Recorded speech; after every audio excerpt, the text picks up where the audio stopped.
have everything on the board, if you will, from those large tornadoes. EF2, we highlight this area here. Look at Wichita, Oklahoma City. And that's the highlighted spot for strong tornadoes. But look at the potential of a tornado in general. It goes from Del Rio to North Michigan. North Michigan, it goes right there. border to border, 1,400 miles. So to have that big of a range for possible tornadoes is notable.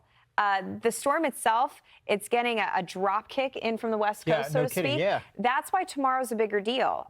We have a more potent system. We have more upper level support.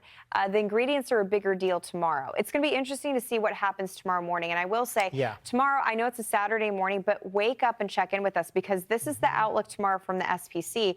Do they trigger a 4 out of 5? I wouldn't be shocked. We'll see if they do it. If it happens, I don't think it's going to happen until tomorrow morning because they're going to wait and see what are the observations tomorrow. How much moisture do we have all the way up towards Des Moines? Do we see that transport? These are all the little finite details that really matter when you're tracking severe weather, and it comes down to the heat of the moment, which is why when we're in severe weather, you have to be engaged in the conversation. It's not one of those things that you can hear, okay, it's going to happen this weekend, and then you just don't check back in.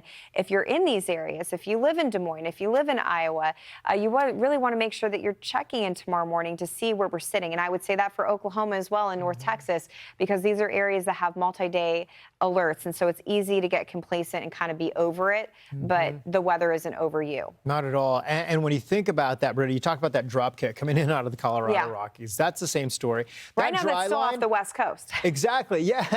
And I'll tell you what, Britta, when you're during the afternoon, I would also want to watch right along the dry line and ahead of it.